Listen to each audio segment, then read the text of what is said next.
রোজা শুধু উপোস থাকার নাম নয়, রোজা রাখার পর এমন কিছু আমল রয়েছে যা একজন রোজাদার ব্যক্তিকে সত্যিকার পূর্ণতা দেয়।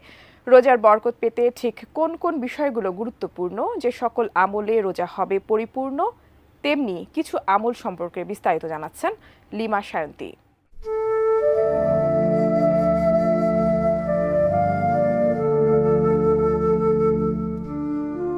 রহমত, মাগফিরাত ও নামাজের মাস পবিত্র মাহে রমজান। প্রতিটি মুমিনের উচিত এ মাসের ইবাদতকে বিশেষভাবে গুরুত্ব দেয়া, রোজার মহিমা ক্ষুণ্ণকারী সব ধরনের কাজ থেকে বিরত থাকা, সর্বদা আল্লাহর সাহায্য চাওয়া, রোজাকে পরিপূর্ণ অর্থবহ করে তুলতে আপ্রাণ চেষ্টা করা। চলুন রোজাকে পরিপূর্ণ ও অর্থবহ করে তোলার কিছু আমল সম্পর্কে জেনে নেওয়া যাক। ডিজাইন, এলিগেন্স, বিউটি, সেরা পণ্য সবার জন্য জেভিকো। ইবনে মাজহা 1613 নম্বর হাদিস অনুযায়ী পবিত্র রমজানে সাহরি খাওয়াও একটি গুরুত্বপূর্ণ আমল। এতে মহান আল্লাহ অফুরন্ত বরকত রেখেছেন। রাসূল সাল্লাল্লাহু আলাইহি ওয়াসাল্লাম বলেছেন, তোমরা সাহরি খাও, কারণ এতে বরকত রয়েছে। তাছাড়া সাহরি খাওয়ার মধ্যে দিনের বেলা রোজা রাখা আরেকটু সহজ হয়। তাই নবীজি সাল্লাল্লাহু আলাইহি ওয়াসাল্লাম বলেছেন, তোমরা সাহরি খাওয়ার মাধ্যমে দিনের রোজা এবং দিনে বিশ্রামের মাধ্যমে রাতের নামাজের জন্য সাহায্য নাও। যতটা সম্ভব সাহরি দেরিতে করা উত্তম, যাতে ক্ষুধা ও তৃষ্ণা কম অনুভূত হয়। তবে সুবহে সাদিকের কিছুক্ষণ আগে খাওয়া দাওয়া বন্ধ করা উচিত, যাতে সন্দেহের মধ্যে না পড়তে হয়।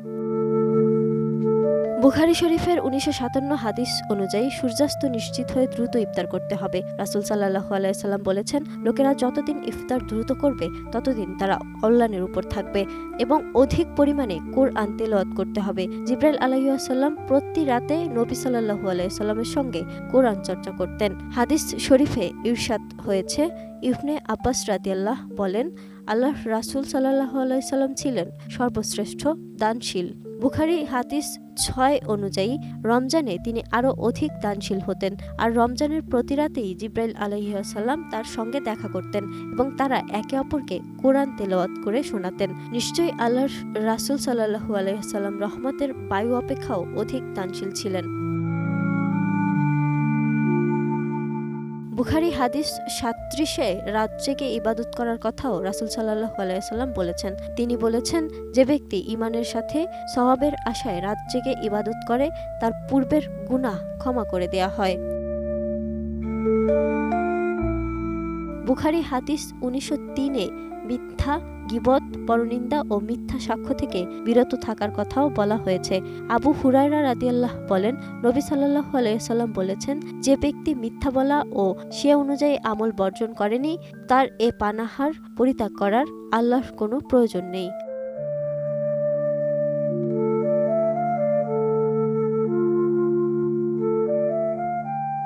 এছাড়াও বুখারী হাদিস 1894 অনুযায়ী রোজা রেখে রাগান্বিত হওয়া যাবে না।